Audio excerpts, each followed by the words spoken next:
Let me introduce Dominique Storni.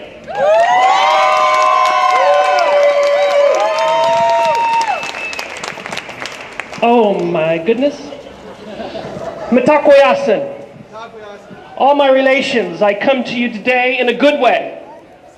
I pray you hear the words of my mouth, the words of my heart, and the words of my soul. Gerald Massey said, "They must find it difficult, those who have taken authority as the truth, rather than truth as authority." Today I bring you truth, not only my truth, but the truth scholars have discovered when they search with real intent. Thank you, I love you too. Once upon a time, on a bright sunny day like today, there was a tiny chicken named Chicken Little. One day Chicken Little was scratching in the garden when an acorn from a big oak tree fell down and hit Chicken King and the prophet.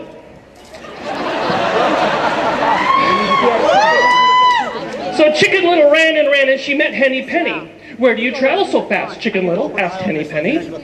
"Henny Penny," said Chicken Little, "the sky is falling and I must go tell the king." And Henny Penny said, "And the prophet?" "How do you know that the sky is falling, Chicken Little?" Henny Penny asked. "I saw it with my eyes and I heard it with my ears and I felt a piece of it hit me in the head."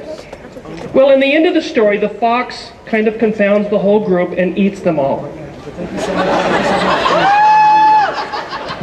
So depending on the version of Chicken Little you read, the moral changes. The happy ending version, the moral is to not be chicken, but to have courage.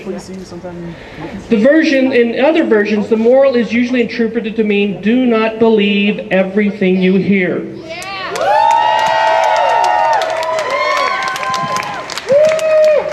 In the latter case, it could be, a cautionary political tell. Chicken jumps to a conclusion and whips the populace in a mass hysteria, which the unscrupulous fox uses to manipulate them for his own selfish benefit.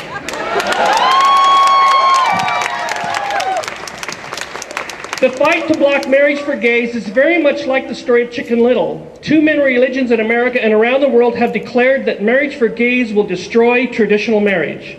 "The sky is falling," they yell.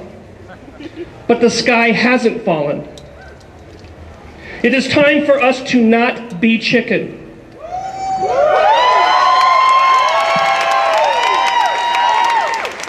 It is time for them to not believe everything they've been told. It is time for them to stop whipping up an apocalyptic frenzy. It is time for us to be courageous as we right a constitutional wrong.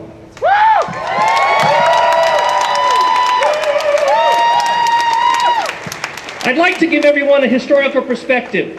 The territory of Deseret, now known as Utah, first petitioned for statehood in 1849. Utah was not accepted into the United States until 1896, nearly a half century later. The main reason? Polygamy. Conservative religious citizens of the USA, citing Bible scriptures, many taken out of context, said that polygamy would destroy traditional marriage. Even though many Old Testament prophets practiced polygamy, laws such as the Edmunds Act were passed that labeled polygamists as felons and stripped them of their rights to vote, serve on jury, or hold political rights. Utah eventually gained statehood. Polygamy is still being practiced, and the sky didn't fall, Chicken Little.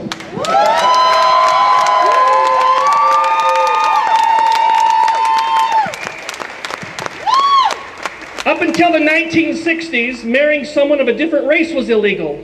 In fact, during slavery, slaves were property and were not allowed to legally marry anyone, not even if they were of the same race. Religious conservatives cited Bible scriptures, again taken out of context, to demonize mixed-race marriages. They said that allowing interracial marriage would destroy traditional marriage. In 1967, the Supreme Court ruled in Loving v. Virginia that banning mixed-race marriages was unconstitutional.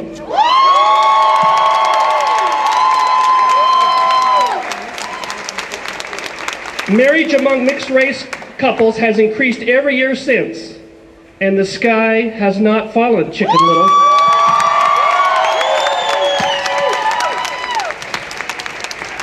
Now the same arguments are being made by the religious right. They use fear tactics, quote scripture out of context, bear false witness against GLBT community, and produce commercials full of lies. Based upon the last time I read Exodus, that makes at least 2 of the 10 commandments they've broken, as they have declared war in which they claim moral superiority.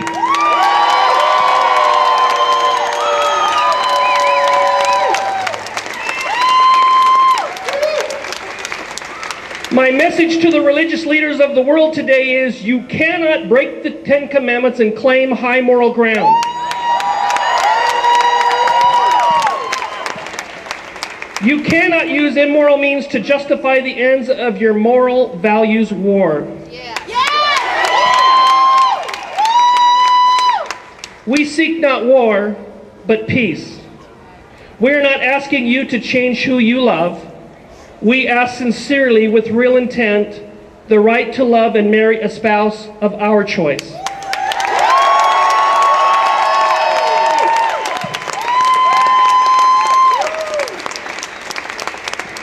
Now about Prop 8.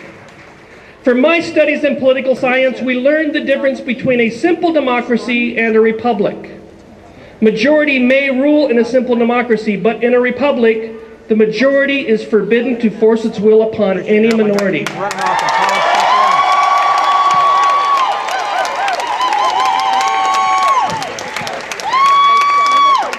And since, Jeff, you're there with the flag, and you may join me, I pledge allegiance to the flag of the United States of America and to the republic for which it stands, one nation, indivisible, with liberty and justice for all.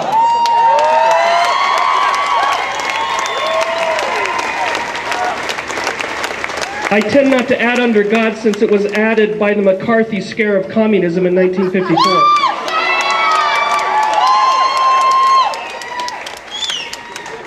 In our republic, there is a balance between the power of the executive, judicial, and legislative branches of government. We have heard too many times that marriage is being redefined by activist judges. The fact of the matter is, marriage has been redefined throughout history. Traditional marriage has been used to unite 2 warring countries, 2 feuding families, to guarantee inheritance and to subjugate women. Some anthropology tomes even report the first marriage contract was between 2 men.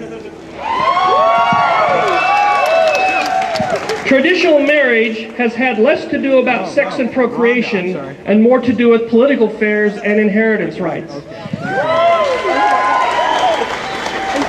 Another fact we cannot ignore is that in our republic, the judicial branch has the constitutional duty to make sure the majority is not taking an unfair advantage over any minority by writing repressive laws that take away inalienable rights.